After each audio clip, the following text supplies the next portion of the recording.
చేస్తున్నాను. స్థానిక టీడీపీ నాయకుల విచక్షణకే దీన్ని వదిలేస్తున్నాం.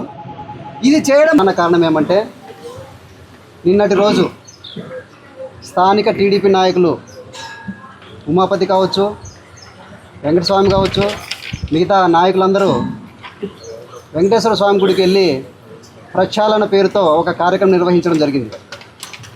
నిన్న ఎవరైతే ఆ కార్యక్రమం నిర్వహించినారో వారికి ఈ తిరుమల లడ్డు గురించి, ఈ కేసు గురించి, ఈ పూర్వపరాల గురించి ఏమైనా వాళ్ళకి తెలుసా? కనీసం మిడిమిడి జ్ఞానంతో ప్రవర్తించినారే తప్ప ఈ కేసు లోతుల్లోకి వెళ్ళి ఏమి జరిగింది, ఎక్కడ అన్యాయం జరిగింది, ఎవరు అన్యాయం చేసినారన్న విషయమన్నా వాళ్ళకి తెలుసా అని నేను ఈ సందర్భంగా అడుగుతున్నాను. ఏదైనా ఒక న్యూస్ ప్రజల్లోకి వెళ్ళే ముందు నిజానిజాలు నిర్ధారించుకున్న తర్వాత ఎదుటి పార్టీ మీద కానీ వ్యక్తుల మీద కానీ విమర్శలు చేయాలి. కానీ నిన్న హడావుడిగా ఏదో పైనుంచి ఒక ఆర్డర్ వచ్చింది, ఆ ఆర్డర్ని ఫాలో కావాలని చెప్పి వాళ్ళు గుడికి వెళ్ళడము, స్థానిక నాయకులు విచ్చలవిడిగా నోటికి వచ్చినట్లుగా మాట్లాడడము, ఇది మంచి పద్ధతి కాదు. ఎందుకంటే ఈ కేసు గురించి క్షుణ్ణంగా తెలుసుకోవాలి. ఎందుకు జరిగింది, ఎప్పుడు జరిగింది, ఎవరి హయాంలో జరిగింది. ఇది జరిగింది 2014, 2019 చంద్రబాబు నాయుడు టైంలో.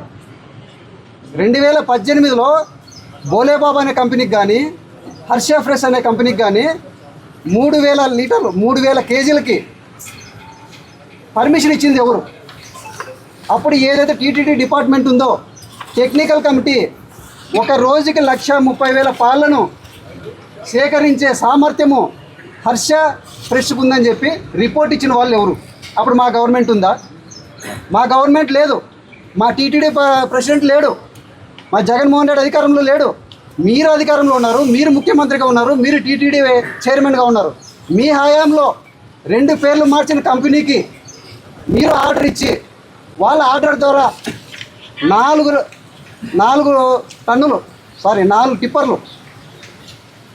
టిప్పర్లు టీటీడీ దేవస్థానంకి వస్తే క్వాలిటీ బాగలేదని చెప్పి వాపస్ పంపించింది వాస్తవం కాదా? ట్యాంకర్లు పంపించింది వాస్తవం కాదా? వెనక్కు వెళ్ళిన ట్యాంకర్లు మళ్ళీ గుడిలోకి ఎలా వచ్చినాయి? మీరు రిజెక్ట్ చేసిన ట్యాంకర్లు గుడిలోకి ఎలా వచ్చినాయి? సరే వచ్చినాయి అనుకుందాం, మీ ప్రోత్సాహంతోనే కదా వచ్చింది. మా గవర్నమెంట్ లేదు కదా, మా జగన్ లేడు కదా, అప్పుడు మా టీటీడీ చైర్మన్ లేడు కదా. మరి వచ్చిన నెయ్యిని భక్తులు ఉపయోగించే ప్రసాదంలో వాడింది మీరు కాదా? అది రిజెక్ట్ అయినప్పుడు మీరు ఎందుకు వాడినారు? సరే వాడినారు అనుకుందాం. 2019లో ఒక ప్రభుత్వ కార్యక్రమంలో లడ్డు గురించి, తిరుమల టీటీడీ ఉపయోగించిన లడ్డులో జంతువుల కొవ్వు, పంది కొవ్వు, చేపల నూనె వాడినారు అని చెప్పి ఒక సాక్షాత్తు ముఖ్యమంత్రి ఒక ప్రజా దర్బార్లో, ఒక పార్టీ మీటింగ్లో, ఒక ప్రభుత్వ మీటింగ్లో ఎలా ప్రకటిస్తారు? అంతవరకు ఎఫ్ఐఆర్ కాలే, ఇన్వెస్టిగేషన్ కాలే, ఏమీ కానప్పుడు నువ్వు ఒక ముఖ్యమంత్రి బాధ్యత తీసుకున్న వ్యక్తి ప్రజలను మభ్యపెట్టడానికి, జగన్మోహన్ రెడ్డిని అబాసు పాలు చేయడానికి నువ్వు ఈ నిర్ణయం ఎలా తీసుకున్నావు? ఎలా ప్రకటించినావు? నువ్వు ఒక ముఖ్యమంత్రి అయింది సరే, ప్రకటించినావే అనుకుందాం. ఆ రోజు వైవి సుబ్బారెడ్డి గారు పదవిలో లేరు, మీ వాళ్ళే పదవిలో ఉన్నారు.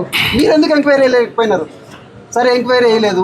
తర్వాత సుప్రీంకోర్టుకు పోయింది కూడా మా అధ్యక్షుడే, మా వైవి సుబ్బారెడ్డి గారే సుప్రీంకోర్టుకు పోయి దీని మీద విచారణ చేయమని అడిగినాడు. అంటే మాది నిజమా, నీది నిజమా? సరే, మేము సుప్రీంకోర్టుకి వెళ్ళిన తర్వాత వాళ్ళు ఒక సిట్ అని, సిబిఐ సిట్ అంటే రాష్ట్ర ప్రభుత్వము సిబిఐ 2 కలిపి ఒక కమిటీని వేసింది. కమిటీ ఒక వారం కింద రిపోర్ట్ ఇచ్చింది. రిపోర్ట్లో ఏముంది? దీంట్లో 90% ఎనిమల్ ఫ్యాట్ కానీ, పిగ్ ఫ్యాట్ కానీ ఏది కలవలేదు అనింది. అంటే దాని అర్థం ఏమి? దాంట్లో ఏమి లేదనే కదా. మరి ఆ 10%లో ఉండొచ్చు, మీకు డౌట్ ఎందుకు క్రియేట్ అవుతున్నది? 10% ఉంటే అది బయట కనపడదు అని చెప్పి వాళ్ళు నిష్పక్షపాతంగా ప్రకటించినారు. దీని గురించి ఇంకా సుప్రీంకోర్టులో కేసు నడుస్తుంది. వాళ్ళు నిన్న ఫైల్ చేసింది ఓన్లీ ఛార్జ్ షీట్ మాత్రమే.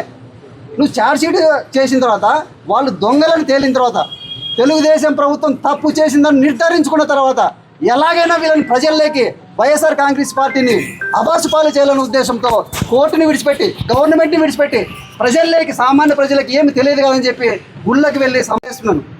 స్థానిక టీడీపీ నాయకుల విచక్షణకే దీన్ని వదిలేస్తున్నాం.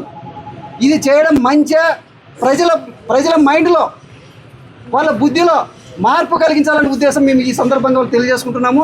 ఇక ముందు కూడా ఏదైనా మా మీద విమర్శ చేసే ముందు నిజాలు నిర్ధారించుకొని, ఎవరి హయాంలో తప్పులు జరిగినాయి, అని నిర్ధారించుకున్న తర్వాత మా మీద విమర్శలు చేసి మీ తప్పులు సరిదిద్దుకోవాలని చెప్పి ఈరోజు స్థానిక నాయకుడు సాయి ప్రసాద్ రెడ్డి ఆధ్వర్యంలో ఇంద్రనగర్లోని ఈ గుడికి వచ్చి సంప్రోక్షణ చేసి పూజలు చేసి భగవంతుడా ఇప్పటికైనా ఈ కూటమి ప్రభుత్వానికి తెలుగుదేశం ప్రభుత్వానికి స్థానిక లాయర్లకు స్థానిక నాయకులకు అందరికీ మంచి బుద్ధిని ప్రసాదించమని చెప్పి ఈ సందర్భంగా కోరుకుంటున్నాం.